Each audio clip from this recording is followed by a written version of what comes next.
el libro de entrevistas de Julia Montesoro, el primer registro documental de las mujeres de la actividad audiovisual. 50 mujeres del cine argentino. Un lanzamiento de Ediciones del Empedrado. En todas las librerías o pedilo en delempedrado@gmail.com.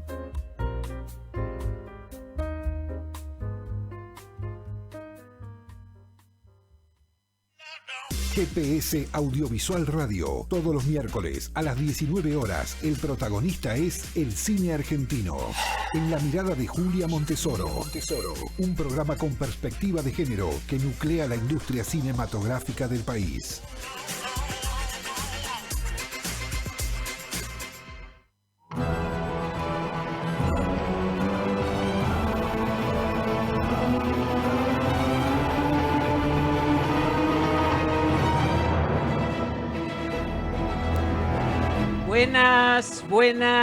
Buenas. Bienvenidos a GPS Audiovisual Radio en nuestra cuarta temporada en el aire, con la producción periodística de Norberto Chap, la conducción de quien les habla, Julia Montesoro, y en los controles, Ioni.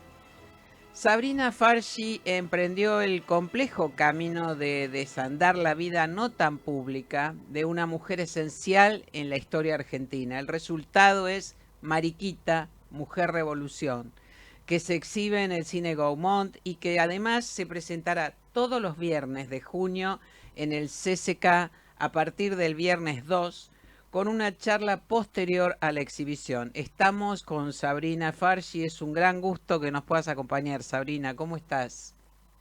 Hola, ¿qué tal? Qué lindo poder estar con vos un ratito. Sí, por fin, después de tantas... Por fin.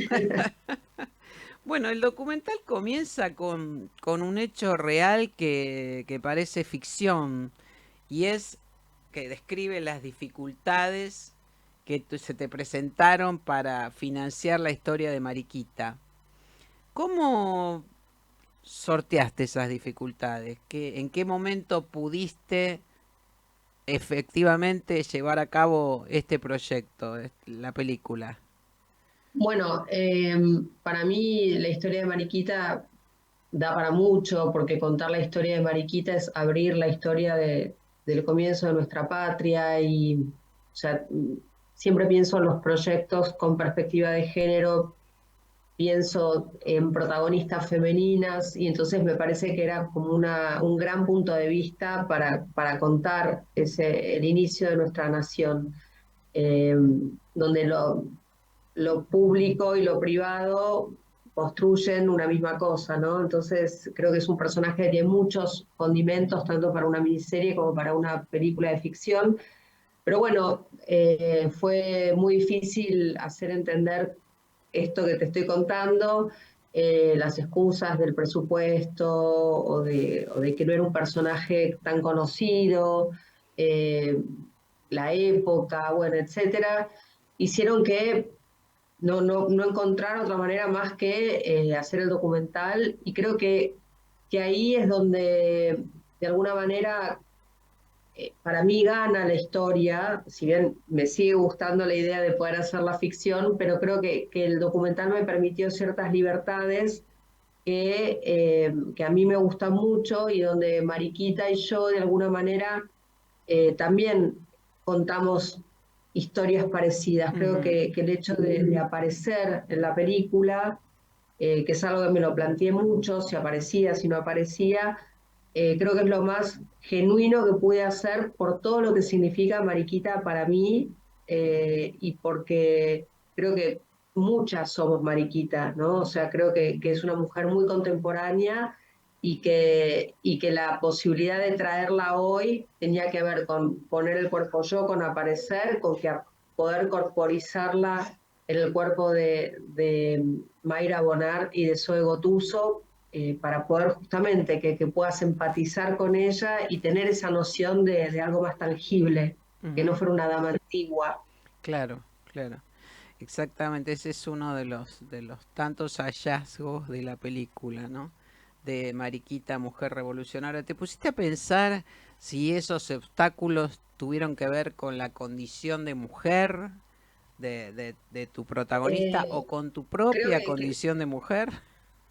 Creo que tuvo que ver con la condición de mujer de las dos, o sea, digo, ese espacio, justamente el no, el que haya un montón de películas de época y que no haya protagonistas femeninas, salvo Camila, eh, digo, digamos, en Mm, esa que es casi algo extraordinario, de alguna manera da cuenta de dónde está puesto los grandes presupuestos, dónde está la credibilidad de qué historias contar. O sea, yo creo que sí tuvo que ver con la condición de mujer de ella, desde dónde contar la historia, porque no es casual que más de 200 años después una directora rescata los textos que otra mujer escribió como crónicas y lo hace película. O sea, no sucedió esto antes, o algún varón trató de hacer una película sobre otro tema e incluyó personaje como Mariquita.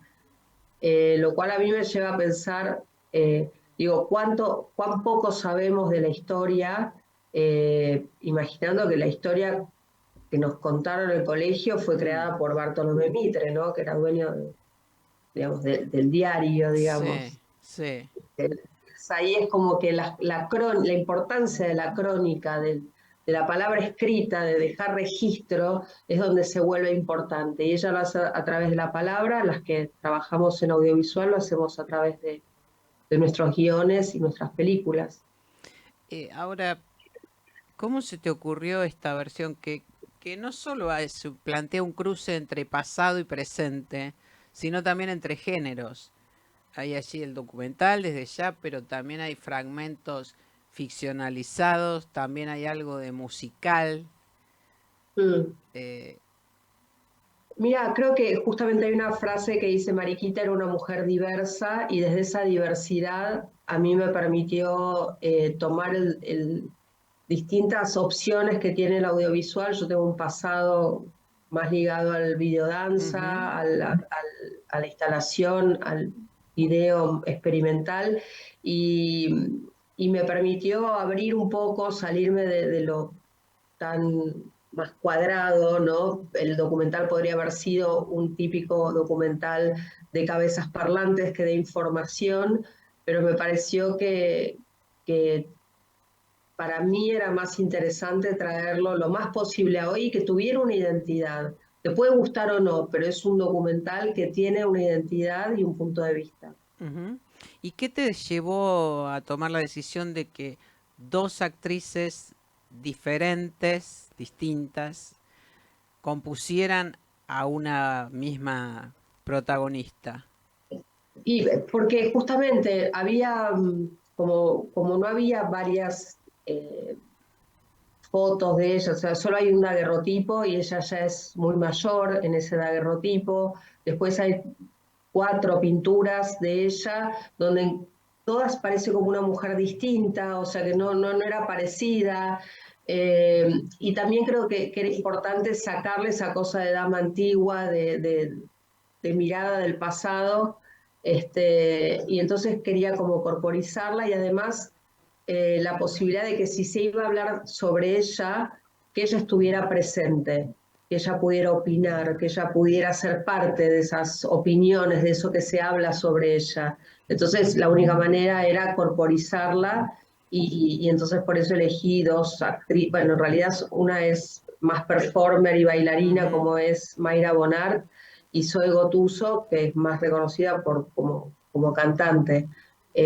Para contar estas 2 mariquitas distintas que tienen como 2 energías eh, muy de transgresión las dos y me parece que era importante poderla imaginar y traerla del pasado a hoy.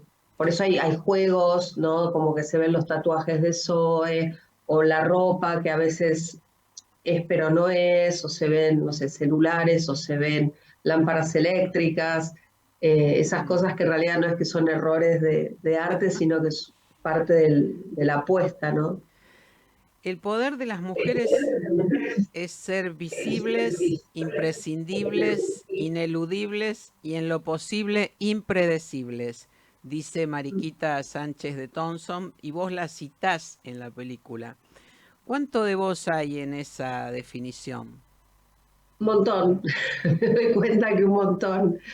Eh, digo, sí, creo que me gusta ser impredecible, no tener una carrera, o sea, que es hacer o todo ficción o todo documental, o sea, poder navegar en distintas aguas, que en realidad creo que tiene que ver más con mi origen, que es más ecléctico e informal, de alguna manera, y me parece que está bueno, que eso también es una construcción de una carrera. A lo mejor hay veces que digo, hubiera sido más una cosa, ¿no? Pero, digo, si miro todo lo que hice, me siento identificada en esa frase y ojalá que lo próximo que haga sea totalmente distinto a Mariquita. Seguramente va a ser así. Decís que Mariquita es la primera feminista del Río de la Plata. ¿Por qué? Bueno, es como un logline, o sea, me parece es un buen punto, ¿no? Como para tirar de una cuerda, si bien el feminismo no existía como concepto, pero me parece que ella sí lo es, o sea, probablemente ha tenido otras compañeras que no las conocemos tanto, o yo por lo menos no las conozco tanto.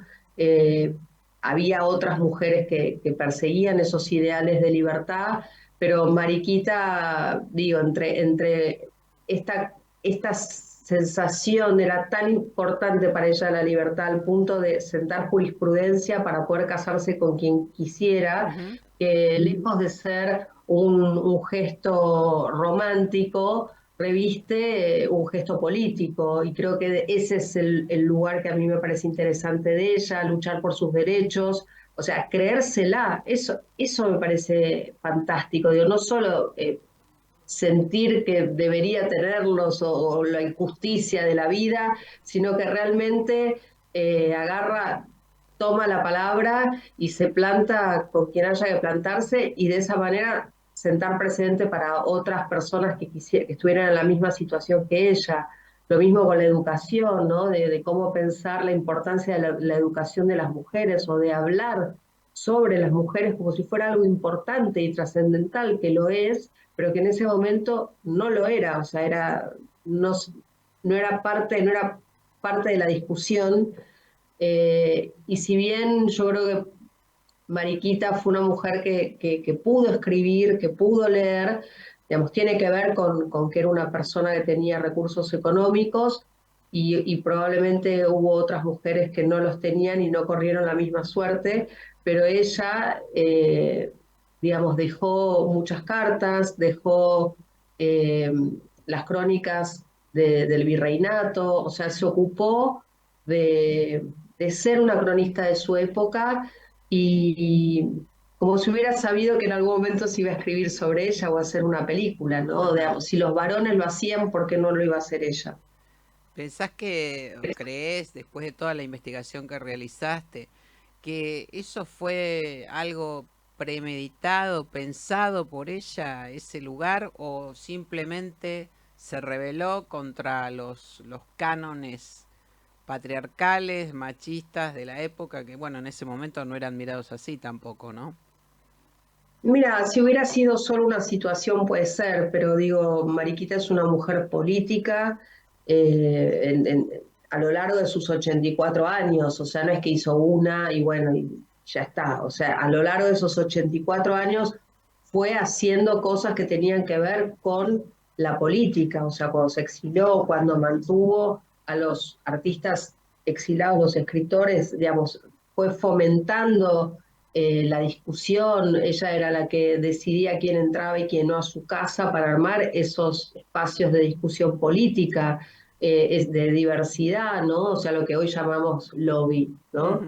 Eh, entonces, digo, cuánto más interesante imaginar nuestro país hecho por mujeres y varones que solo varones discutiendo en el cabildo, ¿no? Como si no hubiera habido una previa, no hubiera habido una Sí, construcción. sí, sí. Y además, bueno, esta imagen de ella casi excluyente, ¿no? De que la interpretación del himno, que estaba ahí, que fue en su casa, y todos estos aspectos que se revelan en Mariquita, Mujer Revolución, son prácticamente desconocidos. Para... Sí, porque vemos que hay un cuadro que es tan emblemático, con una mujer que está en el centro de la escena, es como si te dijera, está la última cena y está Jesús y decís, ¿y qué hizo esta persona? Como si no Claro. existiera la historia de Jesús, lo mismo, o sea, está ella en el medio cantando el himno y ¿quién fue? Ah, no sabemos nada más, o sea, ¿qué pasa ahí? A mí eso me llena de preguntas, que son las que hago en el documental, o sea, ¿por qué la ponen ahí en esa situación tan importante, de tanta relevancia en un cuadro que también es representativo, digamos, es para homenajear el centenario de la nación, ¿no? Entonces, si no hizo nada, ¿por qué está ahí? Y ahí es donde tengo esas preguntas que son como el leitmotiv de cómo arranca la película, ¿no? Y de ahí empiezan a coser algunas respuestas, porque otras es muy Permanecerán, sí. subjetividad. Sí, sí, sí, sí. ¿Por qué crees esto es subjetivo y personal, ¿no? Pero ¿por qué crees que se la invisibilizó a Mariquita Sánchez de Thompson? ¿O se la relegó a Eh, ese papel de la mujer de salón, que ahí está, en el medio de la escena y nada más? Mira, no sé, no lo tengo tan claro, pero lo que sí me puedo imaginar es cómo hubiera sido contada la historia si sabíamos que en el medio hubieron mujeres. O sea, el valor de la palabra batalla, o sea, la batalla de transformación pasa a ser la batalla de las armas. Cuando en realidad las batallas culturales, las batallas a través de la palabra, de la discusión, las batallas que pueden producir otro tipo de transformaciones, que es donde las mujeres están, no existen. Entonces digo, si se le hubiera dado un valor a eso, o sea, eso es ideológico, que Ujú. eso no tenga un valor, no es solo que esté Mariquita, no Mariquita, Sí, muchas otras que no están. O sea, es una manera de contar un relato.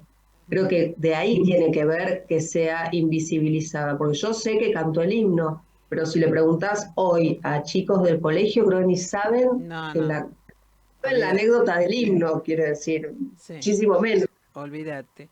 Bueno, Sabrina Farshi, directora de Mariquita, Mujer Revolución, que sigue en cartel en el Cine Gaumont y además desde el viernes 2, todos los viernes de junio, va a estar en el Centro Cultural Kirchner. Muchas gracias por estar en GPS Audiovisual Radio y bueno, por esta película. Te mando un beso. Bueno, muchas gracias, muchas gracias. Y en esas funciones quiero decir que voy a estar yo, pero también van a haber invitadas. Cada viernes va a haber una invitada distinta, como Florencia Canale, Dora Barrancos, Adriana Turci. Es un placer. O sea, yo iría solo a escucharlas, aunque no hubiera película. Así que Bueno, el película y charla ya me parece fantástico. está Así que están hecha, todos, está hecha entonces la invitación. Además es gratuita esta sí, libre y actividad. gratuito. Libre y gratuita. Muchísimas gracias, Sabrina. Un beso. Adelante, Johnny. Hoy del ruido de rotas cadenas, ve del trono a la noble igualdad. Ya su trono dignísimo abrieron las provincias unidas del sur. Mariquita, Mujer Revolución. Estreno 25 de mayo, Cine Gaumont. El realizador jujeño Ezequiel Forte fue seleccionado para la nueva edición del largometraje Historias Breves, con su corto El Desentierro. Por primera vez en 27 ediciones, el concurso promovido por el Instituto Nacional de Cine y Artes Audiovisuales decidió salir a la búsqueda de nuevos talentos en todo el territorio nacional. Ezequiel Forte, en representación de Jujuy, es uno de ellos. Estamos con él. Muchas gracias por acompañarnos, Ezequiel. Hola, buenas tardes, muchas gracias a ustedes. ¿En qué consiste el corto El Desentierro? ¿Cuál fue el origen de la idea? Eh, bueno, hace tiempo que quería escribir un cortometraje de terror sobre el subgénero de zombies y nace buscando una identidad desde la provincia de Jujuy, eh, que más jujeño que bueno, un brote zombie en el desentierro del Diablo del Carnaval, ¿no? Wow. En medio de la puna. Ajá. Y entonces ahí ese fue el origen de la idea y cómo fue el acercamiento a historias breves. ¿En qué consistió la selección en la provincia de Jujuy, y para contar esta historia, ¿no? Y ser parte. Bueno, yo creo que lo que sumó bastante desde el corto es, por un lado, es bastante distinto a todo lo que se viene haciendo, no solo de terror, sino en general desde el Inca. Y la propuesta que tenemos, como los protagonistas son una familia Coya, la protagonista puntualmente es una tamalera, su familia, el cortometraje va a estar hablado en quechua en una amalgama ahí de quechua y español, como se habla en comunidades. Eh, Creo que eso es lo que ha sumado bastante la autenticidad, el querer mostrar las comunidades, lo que es la vida en familia dentro de las comunidades originarias Ujú. y todo el trasfondo, que es lo que se pierde cuando se viene desde afuera como turista a los carnavales, ¿no? Claro, claro. El que conoce la tierra es el que la puede contar, ¿no es cierto? Exacto. ¿Y qué tipo de apoyo recibiste para la concreción de tu proyecto, Ezequiel? Desde historias breves, bueno, por un lado el reconocimiento que abre muchísimas puertas, realmente es uno de los concursos más importantes, si no el más importante para cortometrajes que hay en el país. Y después, bueno, el apoyo del monetario del premio. Ujú. Eh, la verdad que filmar un cortometraje de zombies no es algo barato y viene bien todo el fondo que se pueda llegar a conseguir, todos los fondos. ¿Y cuál es el plan de realización de tu cortometraje? Digo, en cuanto a fechas, conformación de un elenco artístico y técnico, La locaciones. idea, la idea por el lado del elenco es que sea de la localidad de Uquía por completo. De hecho, bueno, vamos a intentar encontrarlo primero, una familia completa con la que podamos trabajar, y de ahí, por una cuestión de química entre los personajes, todo eso, lo mejor sería poder encontrar una familia completa. De ahí vamos bajando en pretensiones a buscar actores no relacionados, pero sí la idea es que sea de ahí mismo, de la localidad de Uquía, o Ajá. de alrededor. Y que puedan convertirse en zombies. Ese sería un poco el Sí, para los planteo de la protagonistas, historia.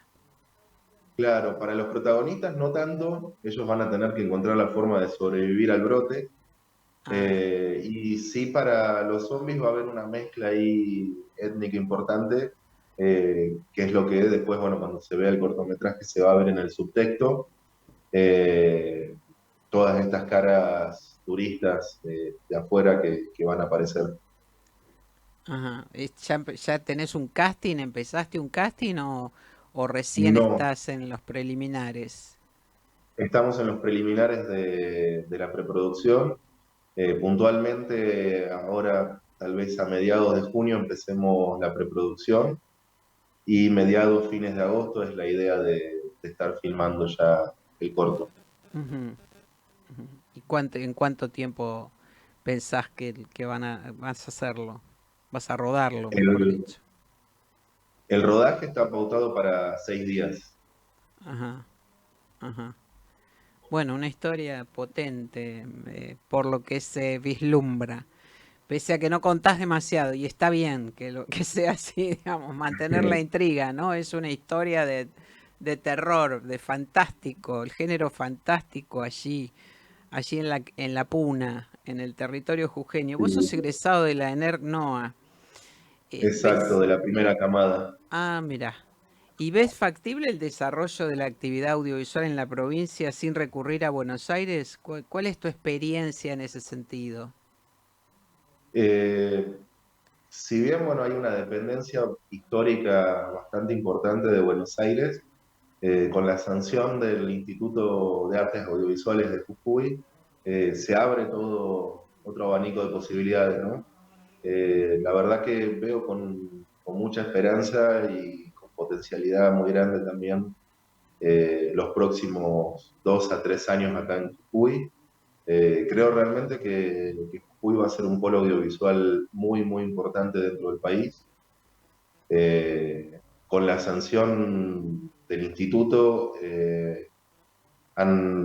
se ha abierto toda una línea de fomentos para cortometrajes, largometrajes, documentales, que la verdad que sí es muy interesante lo que se puede conseguir acá en la provincia. Y los incentivos, ¿no? Para filmar, que eso también es otro aspecto muy importante. Incluso hay, corregime si me equivoco, pero hay planteados polos audiovisuales dentro de la provincia, ¿no? En las comunidades, por ejemplo, como si fueran pequeñas film commission para que la gente interesada pueda establecer historias en esos pueblos que quizás son los menos accesibles en general. Claro. Sí, no conozco tanto ahí la política hacia el resto de las localidades. De momento lo que se ha habilitado, que también estamos ahí participando del fomento a cortometrajes para ver si logramos sumar más fondos. Como les decía, filmar cortometrajes de terror y sobre todo de zombies no es económico. Pero bueno, eso es lo que hasta el momento conozco. Sí sé que se va a abrir todo un abanico de medidas hacia el interior de la provincia, pero no podría ahondar más en eso, la verdad. Bueno, todo esto es muy nuevo y sí, es un potencial enorme el que le está dando a la industria audiovisual jujeña en particular, ¿no? Sí, Para que pueda sí. desarrollarse y crecer. Hay mucha actividad en la provincia de Jujuy, es audiovisual, es sorprendente Sí. para los que miramos desde aquí, desde Buenos Aires, y una vez que uno recorre allí o se interioriza, descubre que realmente hay muchas y muy buenas posibilidades. Por ejemplo, bueno, vos sos un ejemplo. ¿Tenés otras historias para filmar, Ezequiel? Sí, en este momento tengo 2 largometrajes ya escritos que están en búsqueda de fondos. Y también algunas miniseries y documental, todo en guión, que está en búsqueda de fondos. Ajá. Algo que también me gustaría destacar, que si bien es complejo conseguir los fondos, la idea es que las cosas se hagan igual y se está produciendo de forma gasolera muchísimas producciones audiovisuales se están haciendo en la provincia de forma gasolera. Ajá.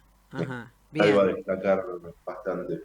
Algo para destacar entonces, algo más para destacar. Ezequiel Forte, director del Desentierro, corto seleccionado para integrar historias breves. Muchas gracias por tu presencia aquí en GPS Audiovisual Radio. Muchas gracias a ustedes. Seguimos adelante, Johnny. He descansado, por fin me relajé hasta que me puse a trabajar, pero no fue muy complicado esa nota, anunciando un poco el panorama de lo que se viene. Mañana va a estar muy heavy de nuevo, todo muy pesado, así que preparándome para la guerra. No puedo abstraerme de esto por más que quiera, porque toda Bolivia está girando en torno a lo que pase. Ahora he salido a caminar un rato, después las voy teniendo al tanto. Sebastián Moro, El Caminante, un documental de María Laura Calí. 3 funciones entre el 2 y el 7 de junio en el Cine Gaumont y también todos los domingos de junio a las 20 horas en el Malva. Luz Zambón, gestora cultural de Entre Ríos, tiene a cargo un ciclo de talleres y masterclass relacionadas con la actividad audiovisual y la cultura. El ciclo cuenta con el apoyo de DAC Federal y continuará a lo largo de los próximos meses. Estamos con Luz Zambón. Muchísimas gracias por acompañarnos aquí en GPS Audiovisual Radio. Luz. Hola, ¿cómo estás? Un placer. Igualmente. Bueno, tenés una actividad intensa como gestora cultural. ¿Qué te llevó a pensar en este nuevo ciclo? ¿Qué evaluación haces del movimiento cultural y audiovisual en la provincia, allí en Entre Ríos? Mira, la iniciativa surgió en realidad el año pasado. Yo, en realidad, si bien desde me desarrollo actividades en otros ámbitos, soy artista plástica y un poco por ahí viene la vinculación con diferentes áreas de la cultura. Surgió la posibilidad de realizar una serie de talleres literarios y la verdad que la convocatoria que tuvimos hizo que nos entusiasmara pensar algo para este año. A principio de año, en marzo, específicamente por lo que fue el mes de la mujer, organizamos un ciclo de cine, y bueno, y ahí un poco surgió esta posibilidad de decir, bueno, vinculemos literatura y todo lo que es vinculado a la actividad audiovisual, y surgió este ciclo o la iniciativa de este proyecto de talleres y masterclass, que bueno, inició el viernes pasado con un taller literario y continuó con una actividad vinculada con lo que es el audiovisual. Bueno, un poco se está desarrollando y la verdad que tuvimos muy buena convocatoria en estas dos primeras actividades. Ahora, recién mencionabas el ciclo de cine Mujeres detrás de cámara, que se realizó en Paraná y organizado junto con DAC y Género DAC. ¿Qué balance hiciste de esa serie de presentaciones? ¿Qué devoluciones tuviste del público? Mira, la verdad que fue para mí una gran experiencia. Era la primera vez que organizaba o que coordinaba un ciclo de esta índole.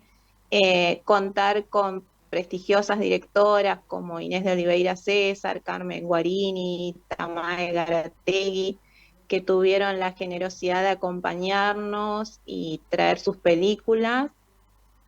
Compartir con el público luego de cada proyección, la verdad que nos dejó, creo, no solo grandes experiencias, sino también diferentes miradas respecto de lo que son las temáticas vinculadas con género, con las problemáticas por las cuales pasamos todos, no solo las mujeres en la vida diaria.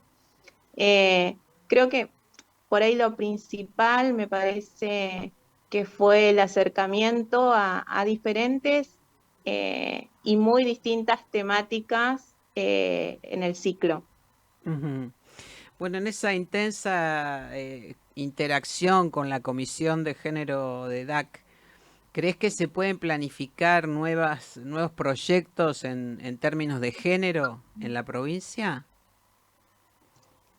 Sí, la verdad que para mí particularmente, si bien se hizo esto del el proyecto o los ciclos, el ciclo que se está desarrollando ahora, sin por ahí el apoyo de DAC Federal no hubiera sido posible, ya que por ahí son quienes nos han acercado a los diferentes directores. La verdad que el otro día tuve el placer de conocerla a Clarisa Navas, que fue el primer taller audiovisual que hicimos, con un resultado, te diría hasta increíble por el acercamiento que se logró, el entusiasmo que despertó en estudiantes de cine, incluso personas que participaron de la actividad y que por ahí realizan otro tipo de actividad, pero también hubo un intercambio de experiencias interesantes y que en algunos casos creo que abrió una perspectiva de decir, bueno, todo es posible si mantenemos el entusiasmo y nos acompañamos, que también tiene que ver con esto que me preguntabas respecto a las actividades vinculadas con género. Digo, para las mujeres en general hay sectores que son difíciles, unos más que otros, pero me parece que lo importante es como, bueno, trabajar en conjunto, acompañarnos, no, no limitarnos, Claro. vivir la experiencia, animarse. Claro, claro, sí, sí, sí. Bueno, estas actividades ayudan a todo eso, contribuyen a todo eso y Sí, sí. mucho. Y bueno, las directoras, las integrantes de Género DAC tienen muchísima experiencia en ese sentido y realizan un trabajo muy, muy importante. El gobernador de la provincia, Gustavo Bordet, apoyó la aprobación de la nueva ley audiovisual presentada en el Congreso de la Nación por el Espacio Audiovisual Nacional. ¿Qué evaluación haces vos de este proyecto teniendo en cuenta que participaste en las reuniones, ¿no?, que se llevaron a cabo allí en Entre Ríos? La verdad que, bueno, en Entre Ríos hace no mucho se aprobó la ley de fomento a la producción audiovisual en la provincia. Eh, Nos parecía importante poder presentarle el proyecto nacional al gobernador y desde el primer momento estuvo de acuerdo en acompañar este proyecto de ley, que me parece súper importante porque como en todos aspectos, o como te decía recién respecto a actividades en general, digo, nadie hace las cosas solo, necesitamos acompañamiento, estructura, el hecho de tener una ley en la provincia también requiere de un acompañamiento a nivel nacional. Ujú. Sí, sí, sí. Bueno, la ley ya está en la provincia después de mucho esfuerzo de cineastas, productores, Sí, sí, gestores culturales y funcionarios de la provincia. Y bueno, y ahora esta ley nacional que está esperando ser debatida en el Congreso desde el Espacio Audiovisual Nacional que lo impulsó, ¿no es cierto? Pero a vos te exactamente. interesó por algo en particular participar de esta iniciativa, del apoyo a esta ley. Eh, Mira, respecto a lo que es la cultura en general, los diferentes ámbitos de la cultura, digo, en todo es complicado si no hay un acompañamiento del Estado. Creo que es uno de los principales puntos por los cuales desde el primer momento me puse a disposición como para acompañarlas, acompañar al Espacio Nacional, a DAC, en lo que podíamos para poder tener el apoyo de la provincia. Eh, Digo, me parece ese el punto principal.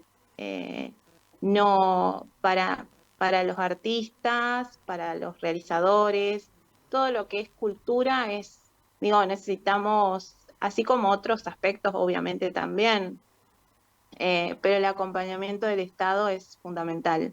Ujú.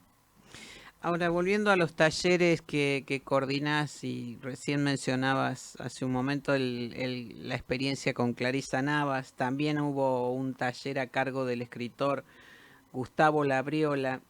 ¿Qué se busca con estas clases magistrales? ¿Dónde pones el eje al plantear estas actividades?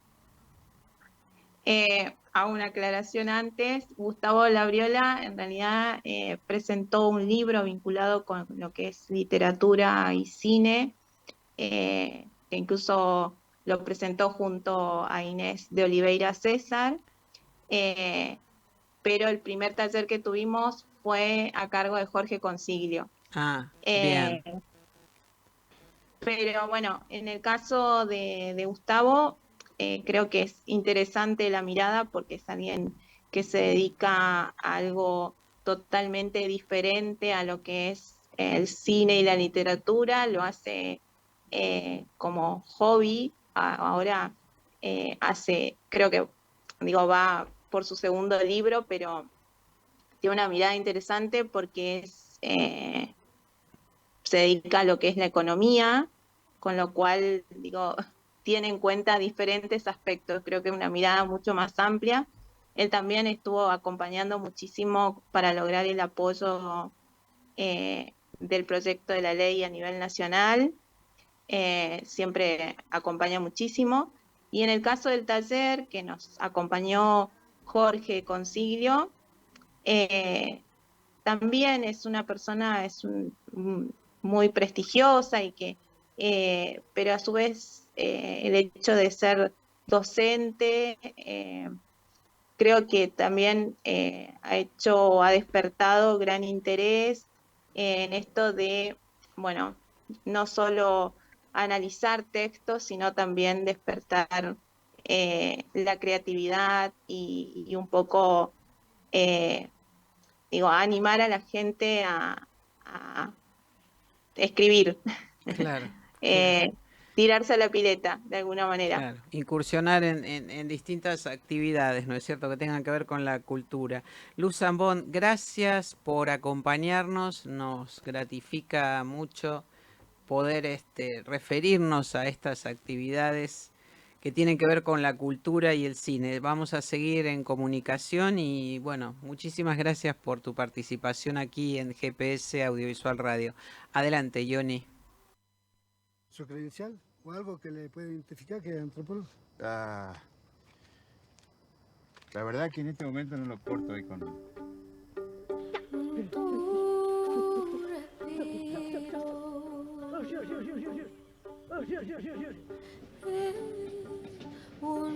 El destino al viajar nunca es un lugar, sino una nueva manera de ver las cosas.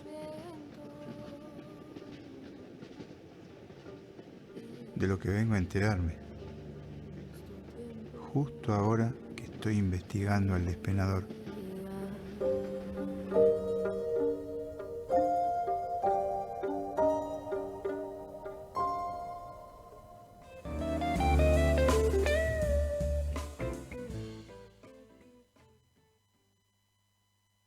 Alejandra Perdomo estrena su nuevo documental, Laberintos Personales, que recupera la temática abordada 10 años atrás en otra de sus producciones, Nacidos Vivos, y que indaga en las víctimas del tráfico de personas, los hijos e hijas sustraídos de sus familias de origen y las madres a quienes les arrebataron sus bebés. Se verá desde el jueves 8 en el Cine Gaumont y a partir del viernes 9 en el Cultural San Martín. Estamos con Alejandra Perdomo, es un gusto enorme recibirte aquí, Alejandra, en GPS Audiovisual Radio. Y para volver a hablar de Laberintos Personales, ahora que se pudo ver en pantalla grande, con público, como preestreno en el Festival Internacional, en el FICIP, ¿qué significa esto para vos? ¿Qué devoluciones te hizo la gente? ¿Qué está pasando con la película? Bueno, en primer lugar, muchísimas gracias a vos, Julia, a GPS Audiovisual, que siempre está apoyando estas iniciativas. Y está todo muy fresco. La primera proyección con público no tuvimos privada, más que para el área técnica, con los protagonistas, las protagonistas, y fue este viernes, y fue conmovedor tener la sala llena, no solamente de gente que conoce la temática de buscadoras y buscadores, sino de público en general, y para mí era muy importante quienes pusieron sus relatos, que quienes contaron su historia, ver cómo les llegaba la película, cómo la procesaban, cuál era la opinión. Y obviamente que estaban conmovidos porque cada uno de los relatos y todos, a todos quienes buscamos nos sobrepasan, nos atraviesan. pero también ver la respuesta del público en general, que quizás no tiene ningún acercamiento al tema de las sustracciones, y estaba muy conmovido. Nos sacaron de la sala porque la gente se quería quedar. Nos fuimos al hall, nos terminaron sacando del hall porque era un montón de gente y nos quedamos un montón en la puerta, hablando y sacándonos fotos y charlando. Así que fue muy, muy emocionante. Y toda la semana con la gente, con gente que fue a través de las redes sociales, recibir mensajitos muy cariñosos. La verdad que así a priori siento como que la película está cumpliendo el objetivo.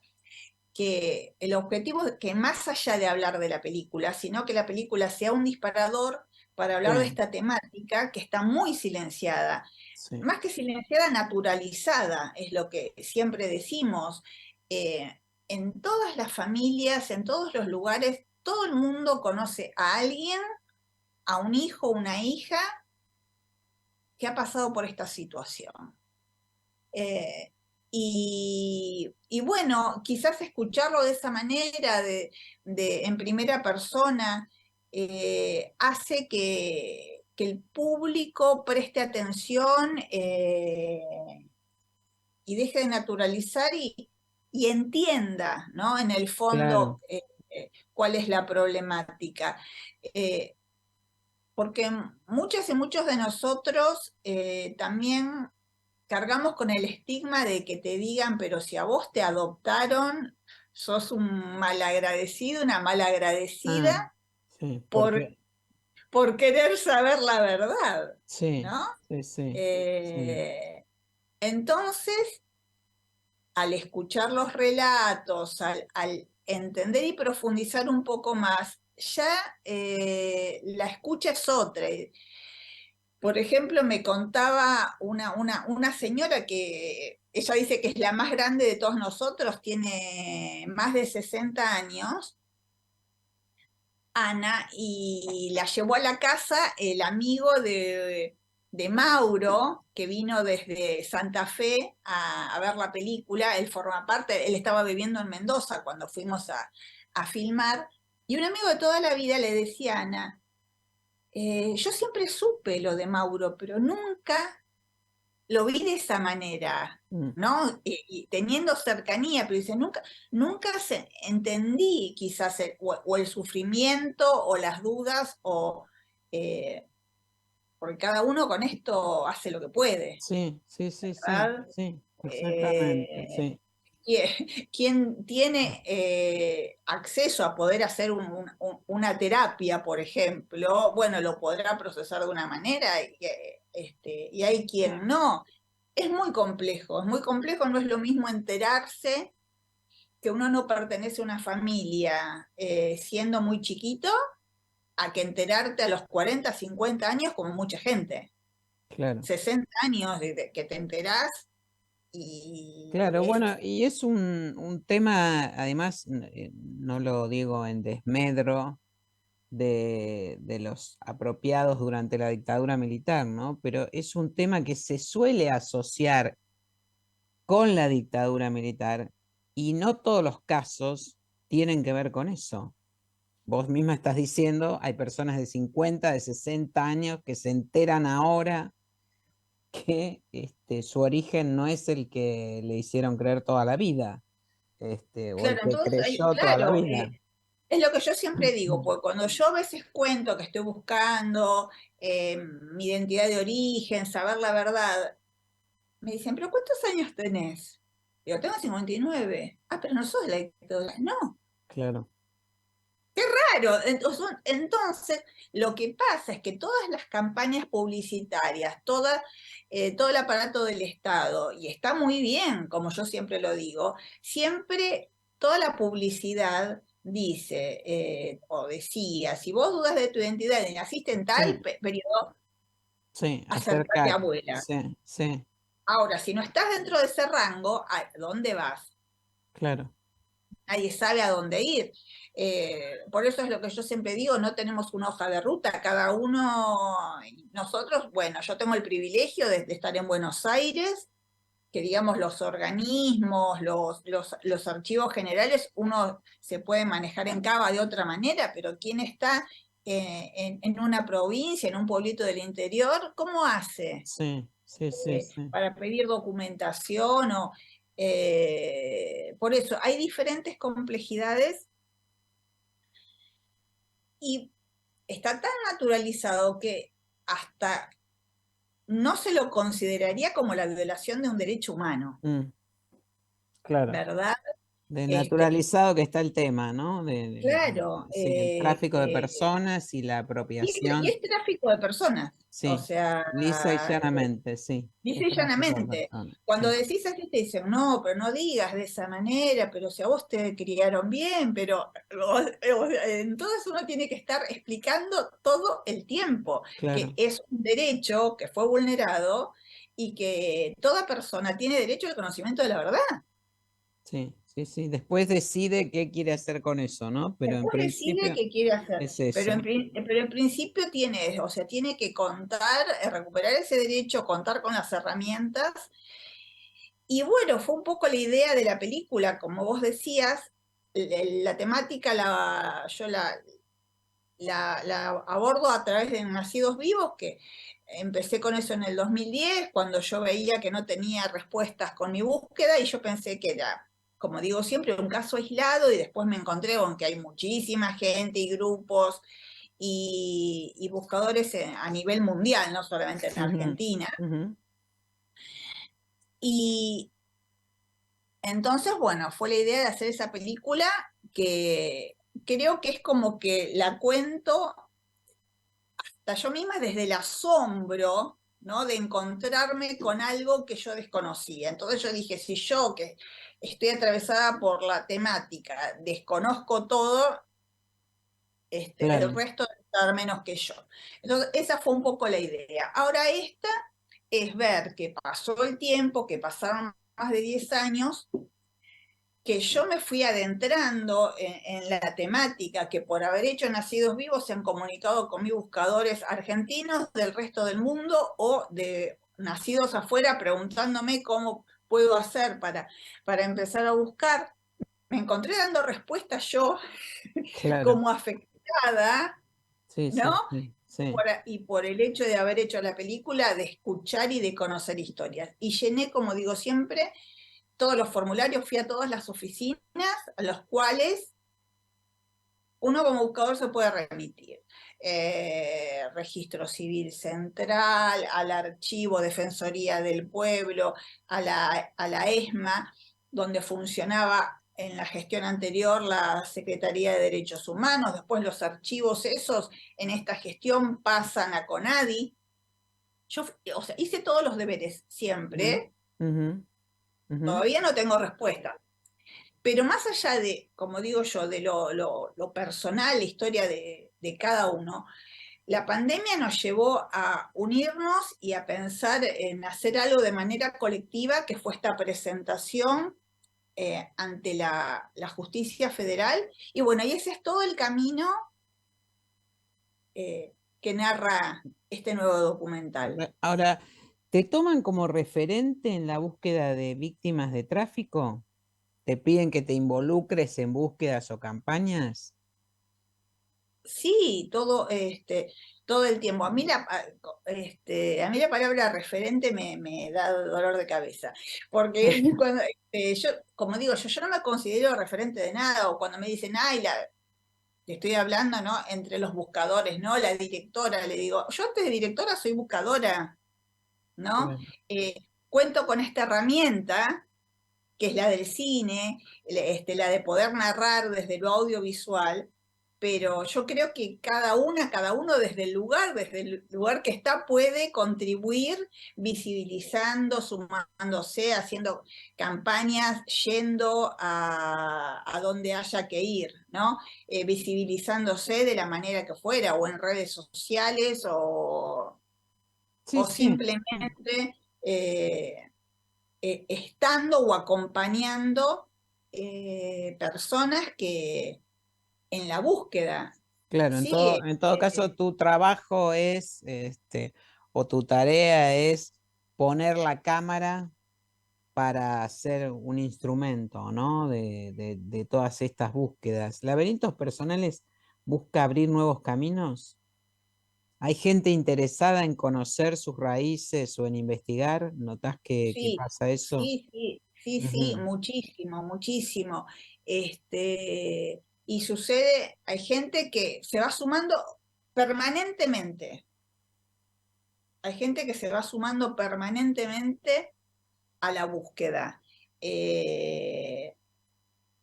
Yo tengo todo como más referido al tema de la película, porque se contactan directamente conmigo, me dicen, vi tu película, veo que vos trazás como diferentes recorridos que uno puede hacer yendo a esta oficina, yendo a esta otra, cómo puedo ir.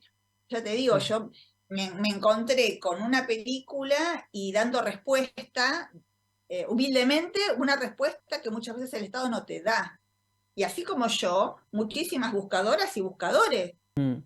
Y este nuevo documental de Alejandra Perdomo, Laberintos Personales, es un esfuerzo muy grande por hacerlo, pero también por contar estas historias. Y realmente vale la pena acercarse a partir del jueves 8, entonces, en el Cine Gaumont, y desde el viernes 9 en el Cultural San Martín. Sí, vamos a estar en el Cultural San Martín todos los fines de semana hasta el 1 de julio, y en otros espacios Inca también ya estamos programados, en Quilmes, en Palomar, en Tucumán, y bueno, estamos tratando de ir consiguiendo otras salas del interior del país donde nos están esperando. Bueno, me parece fantástico. Alejandra Perdomo, muchísimas gracias por acompañarnos. Te mando un beso enorme y felicitaciones por este gran trabajo, Laberintos Personales. Muchísimas gracias, Julio. Un placer hablar con vos. Y nos estamos despidiendo hasta el próximo miércoles aquí en Radio Trend Topic. Gracias por acompañarnos. Y ya saben, como decimos siempre, vean cine argentino. Hasta la semana que viene.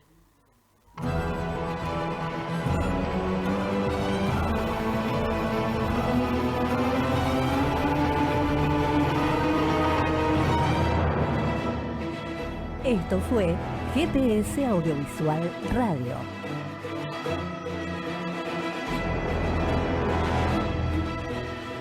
Los esperamos el próximo miércoles a las 19 horas por Radio Trend Topic.